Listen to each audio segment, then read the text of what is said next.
পাকিস্তানকে নিয়ে ভারতের একটা মিসিং অ্যাক্টিভিটিস ছিল।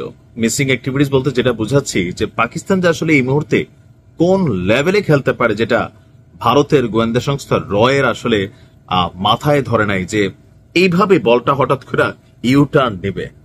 প্রথমত আপনি যদি দেখেন, ট্রাম্প সরকার ক্ষমতায় আসার পরে পাকিস্তানের যিনি এই মুহূর্তে সেনাপ্রধান আছেন আসিম মনির, তাকে বেশ কয়েকবার আমেরিকাতে ডাইকা নিছে এবং আমেরিকাতে বৈশা ভারতকে হুঁশিয়ারি দিছিল এই আসিম মনির। তো আসিম মনিরের এই উত্থানের পরে নতুন উত্থান যেটা ভারতের জন্য খুবই চিপায় পড়া অবস্থা, সেটা হচ্ছে ভারতের বিরুদ্ধেও যে কোনো সময় দরকার হলে যুদ্ধে নামবে সৌদি আরব। ভাই, ভারত কই সৌদি আরবকে কেন নামবে? কারণ পাকিস্তান এখানে কি পয়েন্ট।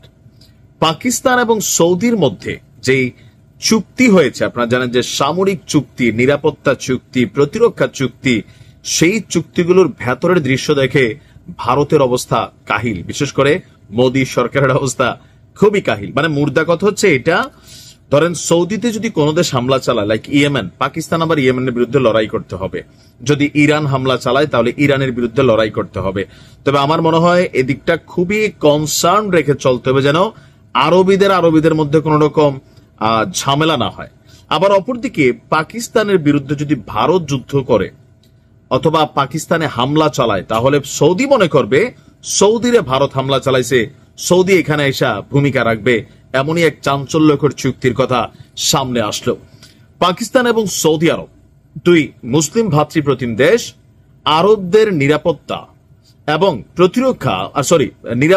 প্রতিরক্ষা সংক্রান্ত বিষয়ে পারস্পরিক সহযোগিতার জন্য একটি যৌথ কৌশলগত প্রতিরক্ষা চুক্তিতে আবদ্ধ হয়েছে এবং স্বাক্ষর করেছে। এই চুক্তি অনুযায়ী কোন একটি দেশের বিরুদ্ধে আগ্রাসনকে উভয় দেশের বিরুদ্ধে আগ্রাসন হিসাবে গণনা করা হবে। আর এরপর পাকিস্তানের ইকোনমি, পাকিস্তানের অর্থনীতি, গতকালকে থেকে শেয়ার বাজার পুরাই আগুন ভাই, ধামধাম করে উপরে উঠতেছে।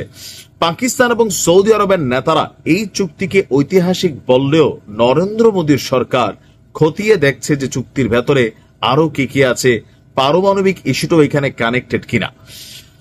গতকালকে সন্ধ্যায় সৌদি আরবের রাজধানী রিয়াদে সৌদি যুবরাজ মোহাম্মদ বিন সালমান, পাকিস্তানের প্রধানমন্ত্রী শাহবাজ শরীফ এই চুক্তিতে স্বাক্ষর করেন।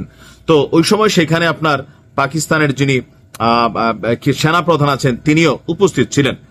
এই প্রতিরক্ষা অংশীদারিত্ব সংক্রান্ত চুক্তিটি এমন এক সময় ঘোষণা করা হলো যখন সম্প্রতি কাতারের রাজধানী দোহায় ইসলি অভিযান চালালো। আর এরপর থেকে আরবদের মধ্যে একটা টেনশন তো ছিল। তো সেই জায়গা থেকে পাকিস্তান কিন্তু চাইলে ইসলিতে তাদের পারমাণবিক মেশিনারিজ অথবা মিসাইল পাঠানোর সক্ষমতা আছে, বা তাদের ওই ধরনের কোয়ালিটির মেশিনারিজ আছে। তো সেই কারণে সৌদিকে আসলে কৌশলগত একটা অবস্থান নিল কিনা আমি জানি না। তো যৌথ ঘোষণাপত্রে বলা হয়েছে দুই দেশের মধ্যে গত 8 দশক ধরে বিদ্যমান কৌশলগত স্বার্থ প্রতিরক্ষা অংশীদারিত্বের প্রেক্ষাপটে এই যৌথ কৌশলগত প্রতিরক্ষা চুক্তি স্বাক্ষরিত হয়েছে।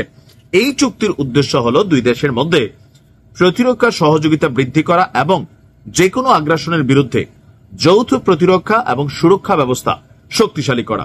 কোন এক দেশের বিরুদ্ধে, সৌদির বিরুদ্ধে অথবা পাকিস্তানের বিরুদ্ধে যদি কোনো দেশ আগ্রাসন চালায়, তাহলে এক দেশ অন্য দেশের হিসাবে তারা লড়াই করবে এবং এই চুক্তিটি নিজ নিজ দেশের নিরাপত্তা ও প্রতিরক্ষার পাশাপাশি এই অঞ্চল জুড়ে, বিশ্ব জুড়ে শান্তি প্রতিষ্ঠায় তারা কাজ করবে। তাহলে বুঝতেই পারছেন যে পরিস্থিতি কোন দিকে যাচ্ছে। আর এখানে আমরা যদি দেখি এই ঘটনার পর পারমাণবিক সুরক্ষা নিয়ে অনেকটা ধোঁয়াশা আছে, যে এই চুক্তির বিস্তারিত আসেনি।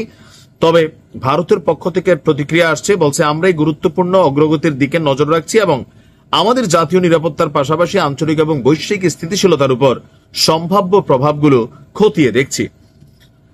এখন সৌদিতে ভারতের হাজার না লক্ষ লক্ষ মানুষ কিন্তু চাকরি করে, আর সৌদি আরবদের একটা বড় অংশ কন্ট্রোল করে। সো ভারতের উচিত সামনে থেকে সুন্দরভাবে চলা, পাকিস্তানের সাথে অহেতুক লড়াই ঝগড়া না করা, কারণ লড়াই হলে কোনো দেশের জন্য এমনি শান্তি নেই। আর এই যুদ্ধ কিন্তু এখন অন্যদিকে মোড় নিবে। কোথায় যাচ্ছে পরিস্থিতি আসলে?